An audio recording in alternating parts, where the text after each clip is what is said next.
Hi and welcome, my dear friends of the underwater world, for a new dive in Deko-Talk. This time without a guest, but with a controversial topic that I would like to go into a little bit more in detail. It's about specialties in particular and diving training in general. Why are these topics so controversial, you ask? I tell you after the intro. So be sure to stay tuned and don't forget to write me your opinion in the comments.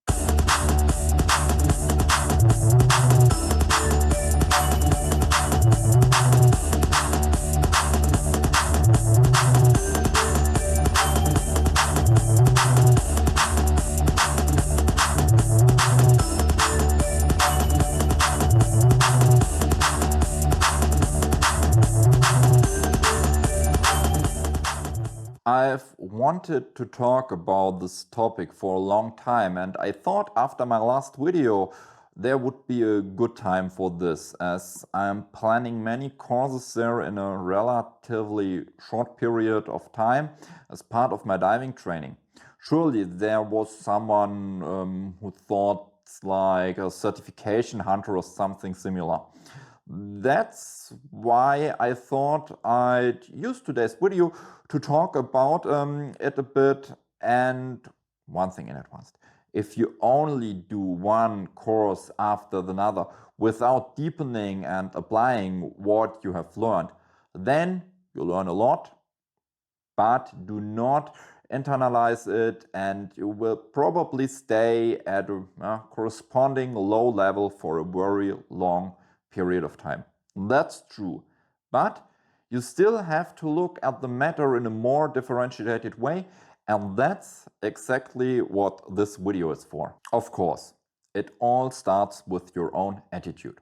Do I want to do a special course just to have the certification, or do I see the certification as a permission to practice independently? The open water diver is no different.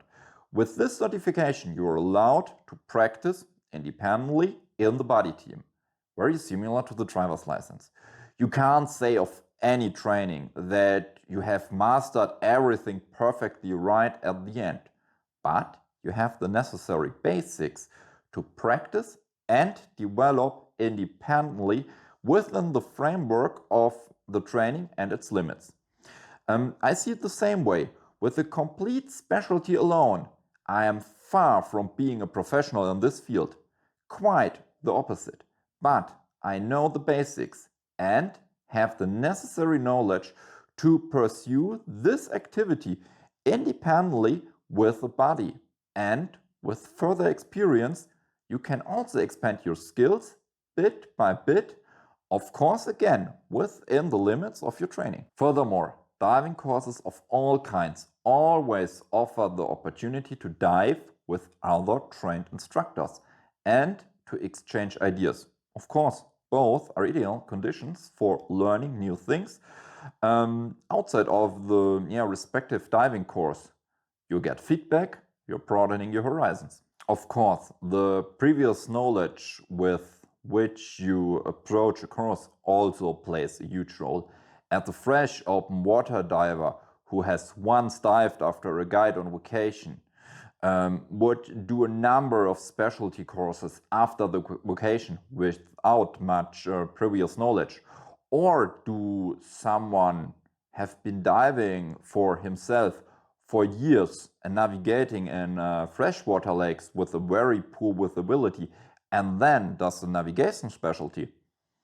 Guilty as charged, by the way. Yeah, but of course, you can't transfer this to every course. Nitrox diving without training is negligent. And the same applies to deep diving in the corresponding course.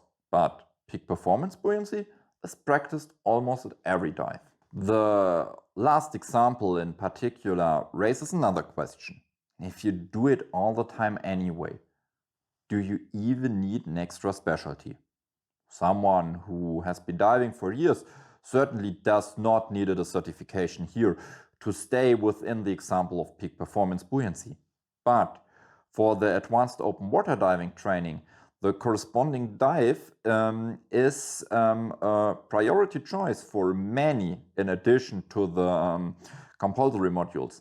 Since I would like to get into diving training myself, I therefore also see it as useful to see a course from the student's point of view before I change the perspective and teach that content by myself. In addition to the additional input from an experienced dive instructor, this also ensures that I or you by yourself doesn't overestimate your own abilities and also prevents you from becoming overconfident. Of course, your own skill level and the period of time should also be taken into account. How much time do you take to prepare for the theory part? How good is your own ability to absorb, adapt, and apply it? How well do you dive by yourself? As far as I'm personally concerned, I deal with the topics very extensively in advance. To take the example of the wreck diving course in Gozo from the last video, this trip is scheduled for the last weekend in July.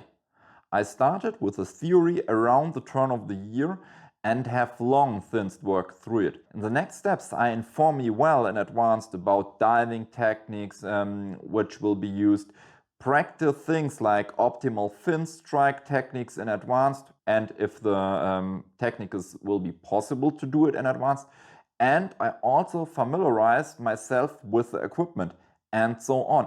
All parts which will help me to make this diving course more efficient and to give me a better starting point when the course practically starts in the water. I still owe you the topic of the dive master and the IDC that will take place shortly afterwards. But many of the above mentioned points apply here as well. I started the dive master, for example, a long time ago, but irregularities in the logistics and my thesis and so on have tracked it, so the whole course spends much more time as were planned. But that doesn't mean that my skills haven't increased continuously. I have also been able to look over the shoulders of another diving instructor several times as part of my diving training. Of course, everything was within the framework of the applicable guidelines, so ratios were adhered to. I did not have to do any supervising activation or something like this, but I was only to accompany the entire training. And of course, I was allowed to carry the tanks. Apart from all the things that now apply specifically to diving training, there are of course other things that apply to learning new things in general, and of course can be transferred directly to diving training. No matter what area of life, you should never stop learning. Why? It starts with our physiology. Our brain is a muscle that should also be trained. And just as you gradually increase weights in sports, try to beat times or increase distances, you should also keep your brain busy with new things to stay mentally fit. By the way, all professionals and experts do the same.